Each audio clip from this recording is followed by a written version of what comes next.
introduction to the camera, and then I'll bring you in. We'll go from there.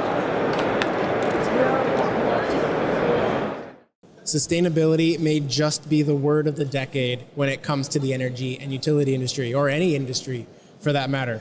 But with so many solutions, tools, and resources on the market, how do businesses and users separate a short-term sustainable energy solution from one that will last the test of time? Let's answer that question and much more on this episode of Plugged In.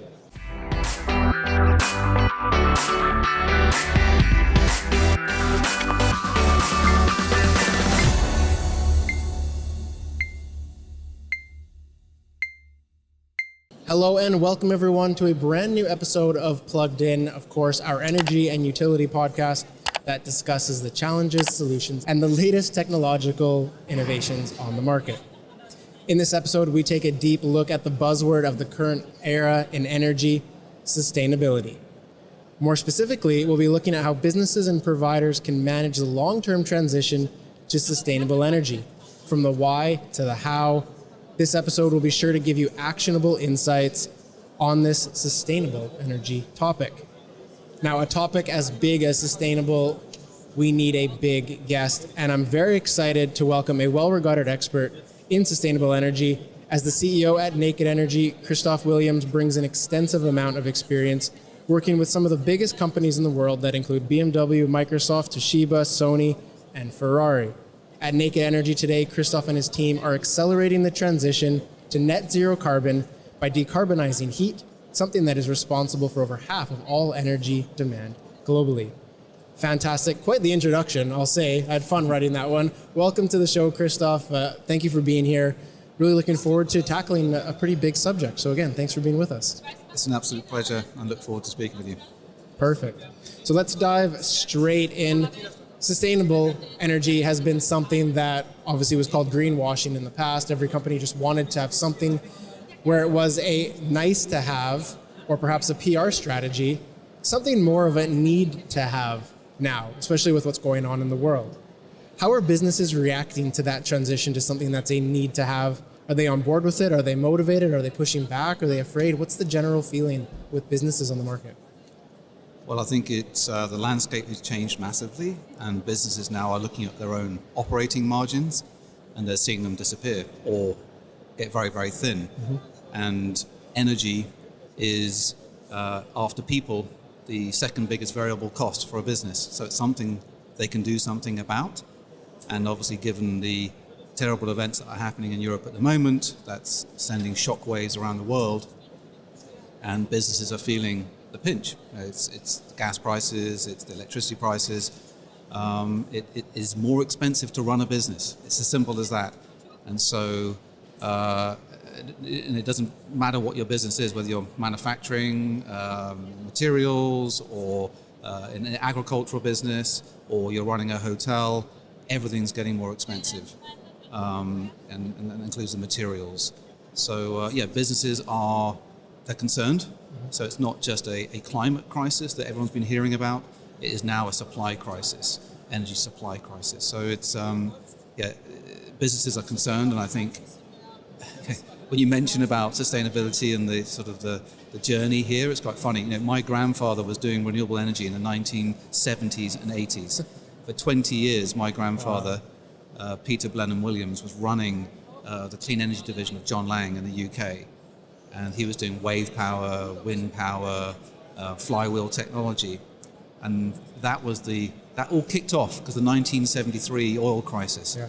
And it was a phenomenal sort of knee-jerk reaction to that crisis. And it feels like we're in a very similar one. But the ramifications are probably more wide. But the difference now is, I think, people are taking it more seriously, and businesses are taking it, and communities are taking it more seriously. Yeah, because I think they're learning they have to. I like that you brought up the supply chain visibility, because supply chain is something not a lot of people knew about in the past. Obviously, we had a lot of things happen in the past couple of years. The pandemic, the war, the Suez Canal crisis, it's ongoing, but supply chain became a massive issue. Does visibility to supply make people more conscious of their energy use? Well, I think everybody's aware now that the goods they're buying are getting more expensive, whether it's the the shipping, the logistics, or it's the raw material cost. So the imperative is now clearly to make sure that the embodied carbon of the materials that you're buying are more efficient, and consumers, the customers to those big corporates, they are voting with their feet. They can see what the supply chain, so the scope 3 emissions of a certain organization is, or the ESG metrics of a certain organization. So I think big business and corporation are having to change the way they behave because of market conditions. So absolutely, supply chain is becoming super, even for our own business. We have a hardware and a digital offering, but we have an acute awareness of the cost of our raw materials. And as a clean energy business, we don't want to be shipping product all the way around the world. We want to have a short supply chain, create local jobs, and make sure that the embodied carbon is as low as possible. It's a very important area. Does it make the sell for businesses a bit easier than maybe it was pre-visibility to all of this? Because now they understand that it's a bit tougher to get things, and when it comes to the energy cost, they understand why energy is a bit more expensive now. So they're easier to convince that sustainable options are the right way forward rather than just another bubble? Yeah, I think part of that as well is that, talking about the UK, for example, we were very, would I say, lazy or blessed by having lots of North Sea gas. Yeah. And so we just had an almost infinite supply, we thought, of cheap fossil fuels from the North Sea. So we built homes that weren't energy efficient. They were leaky, they take a lot of energy to heat. And so now we're in a difficult situation whereby we need to reduce demand, and energy efficiency is under invested. It doesn't get enough attention as it deserves, or investment. I think hopefully that's going to come through now, because the cheapest energy you'll ever have is the one you don't use, right? So reduce demand, then that means you're not as exposed to where are you buying the gas from, where is that supply coming from? And it feels now that there is a screaming urgency about becoming independent from certain regions, obviously, for gas and certain fossil fuels. So the world that we're in is where we operate is in distributed energy. So it's, for us, what's really important is energy efficiency first. So take down the need for energy.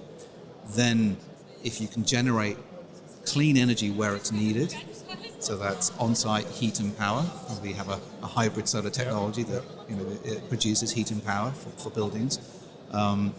Then you're reducing your reliance on imported fossil fuels, and so it's a double win.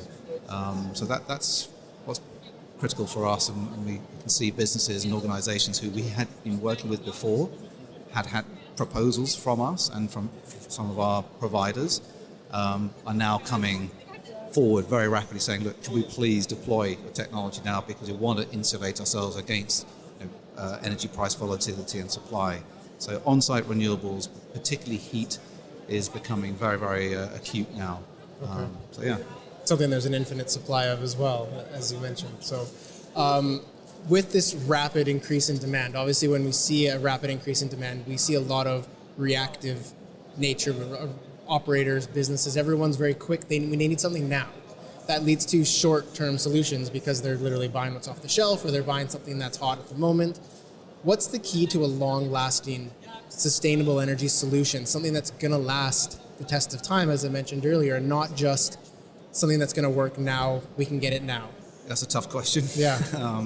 I think if you're a business, you need to make sure that you're looking at the whole system.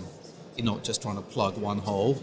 That you need to look at if you are, say, running a hotel or a leisure centre, you need to make sure you're looking at the entire energy envelope and the building envelope. So you've got to look at efficiency. You need to make sure that you're buying products that are of high quality, because otherwise it's a false economy. You'll be changing it again in 3-4 years' time. So I think that's really important, is to make sure that you're buying from reputable organisations, but also that the design work is done right. Because when you rush, you don't think things through, or you don't design them properly. And in the space that we're in, we're very much focused on the heat sector because heat is more than half of all the energy we actually consume on the planet. Unreal. Maybe a lot of your listeners might not even realize that. I never would have even thought it. Yeah, so the amount of electricity we use on this planet is 17% of all energy. Jeez. The amount of heat we need to heat and cool buildings is 51%. It's staggering. That is staggering. But and not only is that staggering, 90% of that heat energy comes from fossil fuels. So, part of my job is to raise awareness about this challenge, and I'm doing a talk in a few minutes in the other hall about decarbonisation of heat, because unless we decarbonise heat, we're not going to get to net zero or carbon zero. So it's critically important because it's also 40% of all emissions globally. So that's heat we use for hot water, it's heat we use for space heating, it's heat we use in manufacturing and industrial processes. And it's hard to decarbonise because it's gas furnaces or gas boilers. And so that's why we think distributed energy, particularly solar heat, plays a really important role. That's zero carbon energy where you need it, at the temperatures you need it for those applications. And there are arguments that you need the most amount of heat in the winter when the most supplies in the summer. Yeah. Exactly, there's a seasonality. There is a solution to that, and you asked me the question, how do you make sure this is a long-term solution? Well, there is a long-term storage solution. So actually you can store energy in water. So the sun is very warm, right? That thermal energy heats water, and water takes a lot of energy to heat. But also, by contrast, actually stores energy really well. So there are projects in Germany, Sweden, Denmark, the Netherlands, whereby they're storing solar energy in water for a whole season. So it's summer energy, solar irradiation, and it's storing it in either in boreholes or very large thermal reservoirs. And whole communities are off gas, or they get a very high solar fraction, depending on the size of the reservoir. That you're taking a huge proportion of communities and businesses off gas for a big proportion of the year, and you're giving them zero carbon heat in the winter and the shoulder season from solar energy in the summer. And how amazing is that? And that's low tech. That's not like something. It's really like taking a step backwards. Yeah, it's not like we've got to invent something new. It's technology that's available today, and we can capture solar energy, particularly solar thermal energy. In Europe, there's 185 gigawatt hours of storage capacity already for solar thermal. There's 10 million systems in Europe. Wow. There's only 5 gigawatt hours of battery storage in Europe. So if you want to reduce gas consumption, if you want long-term zero carbon storage, this is a really big way forward, particularly in heat networks and large-scale solar district heating. So these solutions exist, and that's why it's really important that policymakers and decision makers realize that solar energy is free. You've just got to capture it and store it in a cost-effective way, and that already exists. So we don't have to invent something new. It's the shift in thinking that has to take place. What drives that shift for a business operator wanting to make this move? Maybe they don't know, it's still unsure, it's still new technology. But what drives that? Is it financial? Is there more to it than that, than like just saving money in the long term? Is that still all the business cares about? Is there an ecological point of this? What do you see the key drivers? The key driver typically is always economics, isn't it? Always. It's the green in the pocket, rather than the green in the environment. But there are some organisations that appreciate both. But here's the thing: it's cost effective already. So these systems in Denmark, for example, these are megawatt scale projects. These are over 10,000 square meter arrays, and there's like 1 million cubic liters being stored, and they are delivering zero carbon heat between 3 to 5 euro cents per kilowatt hour. So it's already cost effective, and you know where gas prices are today, right? So those businesses, they just need to know these solutions are aware, and it needs policymakers to make the right decisions to help raise a profile and make sure that capital is starting to flow and support these types of projects. And it's taking more of a holistic approach as well. It's not just backing one horse. Which unfortunately it feels like there's a drive to try and electrify everything. it is important. Electrification absolutely is part of the solution going forwards. But I just remind you that heat demand is 3 times bigger than total electricity demand. And our electricity demand isn't fully renewable yet anyway. So where is all this renewable electricity going to come from? So on-site renewable heat solutions is something that we really we believe in, should get more attention and should get more focus as a way for Europe and obviously all parts of the world, but particularly Europe, to get off gas and become more energy independent and more resilient. And it's made in Europe. The supply chains in Europe. It creates jobs in Europe. That's from manufacturing to distribution to installation, maintenance and monitoring. It's a complete no-brainer. When you talk about Europe and getting off of gas entirely, obviously with everything going on in the East right now and the supply literally cut off, there's going to be some political pressures to make certain moves. There's going to be changes in laws that have to be happened, and all of this plays well into changing how we consume energy. But how do you ensure that the water storage and heating up using the heat isn't overtaken by the public high of electricity? Obviously, with some of the big names, you talk about sustainable energy, everyone will go, oh, Tesla or another electricity name, because they have the share of that. But heat seems to be like it's obviously the better answer, but we're not there yet where it's mainstream and talked about in the home. How do we get there? Well, we call it the cold elephant in the room. I love that. Yeah, okay. So, it's for some reason, like if energy efficiency, it's not sexy. Yeah. It's, we try. But selling power, generating power, those sorts of things are sexy, and also maybe it's easy to monetize. A kilowatt hour of electricity, it's pretty easy to monetize, and big financiers and investment groups have managed to sort of package that and it's become mainstream. And there's more regulation in the electricity markets. We don't really have that for the heat market, so that's an obvious gap. Yeah. And you raise an interesting point. It is alarming because now in this current crisis that we're happening, we're hearing about suddenly 200 new massive fossil fuel developments and sites being developed. There's a knee-jerk reaction now to diversify further fossil fuel exploration and coal power plants coming back on because they don't want people to get cold and they want to have electricity. So it's really quite alarming, and it's brave decision making to realize don't go backwards. And post coronavirus, to get economies going again means let's just start burning stuff. That's immediate reaction. That's it. It's panic and go back to what we know. That's right. Whereas the frustrating thing is the answers are already there. They're staring us in the face. The solutions, and it's combined. It's not just one product or one particular technology. It's a whole combination. So it's a systems approach that is needed, and real leadership. It now is the time. And we've just got to hope that I think there is a will, not just from businesses and business owners, but actually, the individual to do the right thing and realize, where am I buying my energy from? What does that mean? What's happening in that country, where that fuel's coming from, and being more energy independent and more energy wise.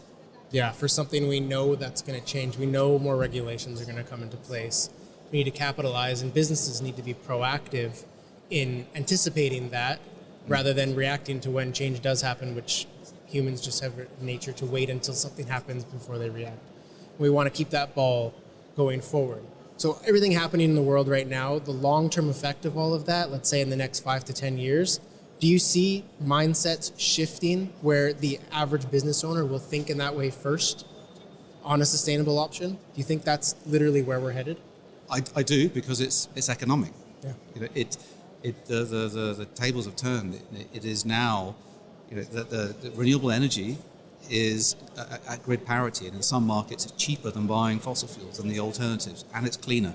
So all the answers point to yes. That's it. So it's education. It's absolutely education. It's raising awareness and education. These solutions exist, and actually, I think big businesses and organizations are becoming, actually, it's no longer sort of, oh God, do I have to put insulation in? Do I have to put on-site renewables in?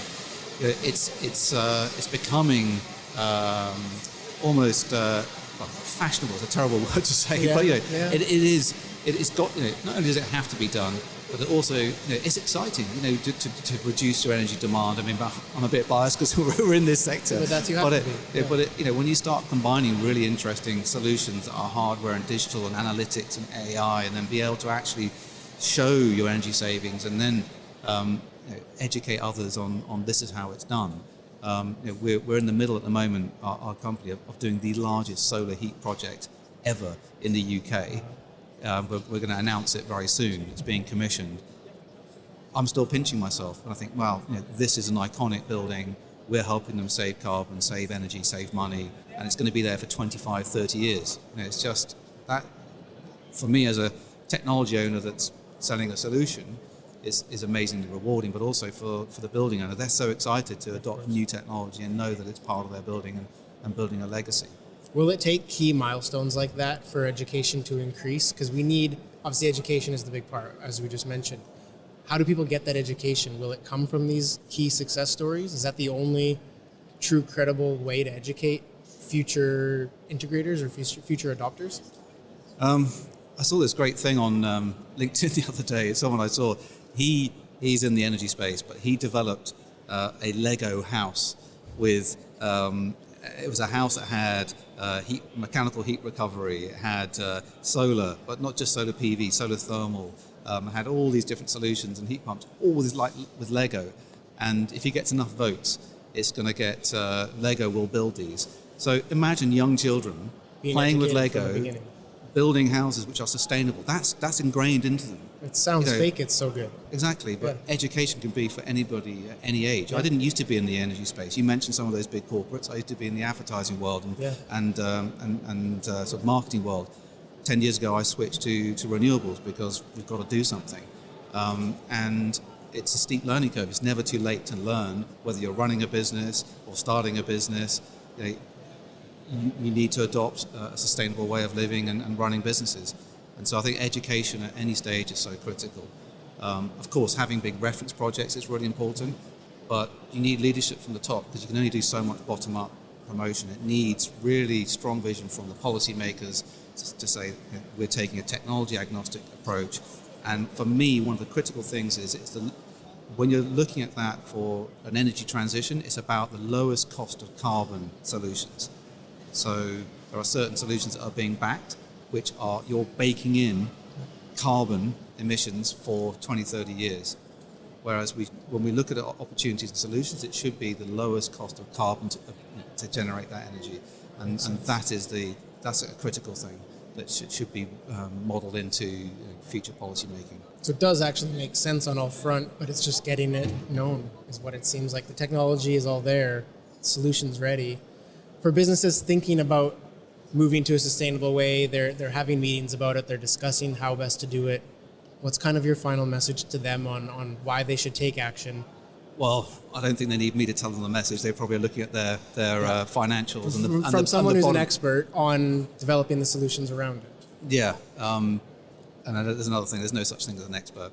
Okay, fair enough. A well-educated professional. But yeah, I just think that businesses right now they'll just see operating margins are disappearing. They'll see that their customers, they want to know that they are conscientious about the business that they're running, whether it's a real estate owner, that they're actually being wise about the energy they're consuming, and it's a pure financial play now.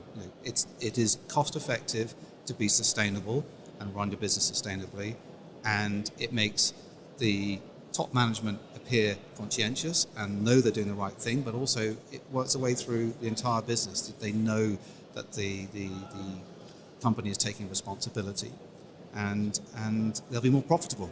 It's a complete win-win. End of the day. No, that's perfect. Brilliant final message to end on. I really, really appreciate the time and the lesson you've given me today. It's fantastic. I've learned so much just reading about what you guys do, and just this conversation's been great. So really appreciate the time. Any final words before we sign off? Just thank you very much. Thanks for chatting, giving me the opportunity. And hopefully your listeners enjoy the message. And remember, heat is half of all energy consumed on the planet. We've got to decarbonize heat. I'll work that in the title somehow. I love it. No, that's brilliant. Again, thank you so much for being here. Really appreciate the time. Brilliant. Thank you. And for our audience watching and listening, thank you so very much for joining me on this episode of Plugged In. It's been a great episode, as I promised. Lots of lessons to take away, some amazing insights, and some that are actually actionable for you to start discussing with your teams immediately and take action and keep that ball rolling forward in the right direction. So lots to take away. If you have any questions about what we heard today or you want to add to the conversation, I'll put Christophe and my LinkedIn in the description of this video. You can reach out, start a conversation there, or of course, just in the comment section below. We can have answers, questions, comments there, as usual. Thank you very much for watching, everyone. It's been a pleasure having you. My name's Mark Babin for another episode of Plugged In. We'll talk to you soon.